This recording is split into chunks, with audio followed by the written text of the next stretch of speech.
LPG പ്രതിസന്ധിയെ മറികടക്കാൻ പല മാർഗങ്ങൾ തേടുകയാണ് ജനം. ഇതിനിടയിൽ തിരുവനന്തപുരം ചാലയിൽ ഗ്യാസ് സിലിണ്ടർ മോഷ്ടിച്ച സംഭവമുണ്ടായി. വടക്കൻ ജില്ലകളിലേക്ക് സിലിണ്ടർ എത്തിക്കുന്ന മലപ്പുറം ചേളാരി IOC പ്ലാന്റിൽ തുടർച്ചയായി 4-ാം ദിവസവും വാണിജ്യ സിലിണ്ടറിൽ ഗ്യാസ് നിറയ്ക്കുന്നത് മുടങ്ങി. ആവശ്യക്കാർ കുറച്ച് കൂടി വരുന്നുണ്ട്. അതായത് ഇവിടെ ഗ്യാസിൻ്റെ ക്ഷാമം കൊണ്ട് അല്പം കൂടി വരുന്നുണ്ട്. ഹോട്ടലുകളൊക്കെ ചില ഗ്യാസ് ബന്ധായതുകൊണ്ട് വരുന്നുണ്ട്. ഇവിടെ തന്നെ ഇപ്പോൾ ശരാശരി വരികയാണെങ്കിൽ ഒരു 4 ഉറുപ്പിൻ്റെ അടുത്തൊക്കെ വരും.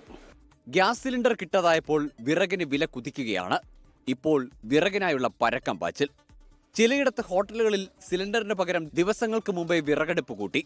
ഗ്യാസ് കിട്ടാനായിട്ട് ഭയങ്കര ബുദ്ധിമുട്ടാണ്. നമുക്ക് നേരത്തെ ഇരുന്ന സ്റ്റോക്ക് മാത്രമേ ഉള്ളൂ. പുതിയ ഏജൻസി സംസാരിച്ചപ്പോഴത്തേക്കും അവർക്ക് ഗ്യാസ് കിട്ടാനൊരു മാർഗ്ഗമില്ലെന്നുള്ളതാണ്. പിന്നെ നമ്മളെ സംബന്ധിച്ചിടത്തോളം നമ്മളൊരു കഴിഞ്ഞ 2 വർഷമായി വിറകടുപ്പാണ് കൂടുതലായിട്ട് ഉപയോഗിക്കുന്നത്. കടുക് വറക്കാനും ചായയ്ക്കും ഒക്കെ വേണ്ടി മാത്രമേ ഗ്യാസ് ഉപയോഗിക്കുന്നുള്ളൂ. എന്നാൽ സിലിണ്ടർ മാത്രം ആശ്രയിച്ചു കഴിയുന്ന ചെറുകടകളിൽ കടുത്ത പ്രതിസന്ധി. കോഴിക്കോട് നഗരത്തിന് സമീപമുള്ള ദമ്പതികളുടെ പ്രതികരണം ഇത് വ്യക്തമാക്കുന്നതാണ്. ഞങ്ങൾക്ക് ഇന്നും കൂടി തുറക്കാനുള്ള ഗ്യാസേ ഉള്ളൂ. ഇനിയിപ്പോൾ നാളെ മുതൽക്ക് കട ലീവായിരിക്കും. 2-3 ദിവസമായി ഗ്യാസിന് നോക്കുന്നു. ഇതുവരെ ഗ്യാസ് കിട്ടുന്നില്ല. ഫോൺ സ്വിച്ച് ഓഫാണ്. ഗ്യാസുകാരൻ്റെ ഫോൺ തന്നെ സ്വിച്ച് ഓഫാണ്. വിളിച്ചിട്ട് കിട്ടുന്നുമില്ല. ഇനിയിപ്പോൾ ഞങ്ങൾ ഇന്നും കൂടി ഉണ്ടാവുള്ളൂ കട കഴിഞ്ഞ് പൂട്ടുക. തിരുവനന്തപുരത്തെ കോഫി ഹൗസിൽ മസാല ദോശ വരെ നിർത്തി. ഗ്യാസിന്റെ ഏറ്റവും വലിയ അഭാവമാണ് എല്ലാ കോഫി ഹൗസിലും. ഈ കോഫി ഹൗസ് എല്ലാ തമ്പാന്റെ കോഫി ഹൗസ് എല്ലാ കോഫി ഹൗസുകളിലും നമ്മളെല്ലാ മെനുവും വെട്ടിക്കുറച്ചിരിക്കുകയാണ്. അടുപ്പത്ത് വേവുന്ന സാധനങ്ങൾ മാത്രമേ നമ്മൾ കൊടുക്കാറുള്ളൂ. പ്രതിസന്ധിയിൽ ആശങ്ക വേണ്ടെന്ന് ഉപഭോക്താക്കളോട് മന്ത്രി GR അനിൽ.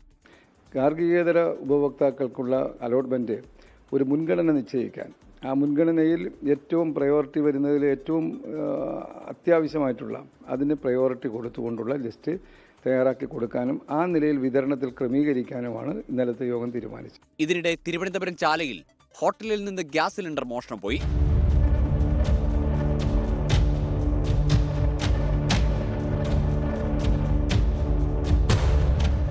പാചകവാതകം കിട്ടാതായപ്പോൾ പകരം സംവിധാനമായി ഇൻഡക്ഷൻ കുക്കറും വാട്ടർ ഹീറ്ററും വാങ്ങുന്നവരേറെയാണ്. വിവിധ ബ്യൂറോകൾക്കൊപ്പം ന്യൂസ് ഡെസ്ക് 24. ലോകത്തെവിടെയായാലും ഏത് സമയത്തും 24 വാർത്തകളും ഓഗ്മെന്റഡ് റിയാലിറ്റി പാക്കേജുകളും എക്സ്പ്ലെയിനറുകളും വിശദമായി കാണാൻ ഞങ്ങളുടെ YouTube ചാനൽ നിങ്ങൾക്ക് സബ്സ്ക്രൈബ് ചെയ്യാം.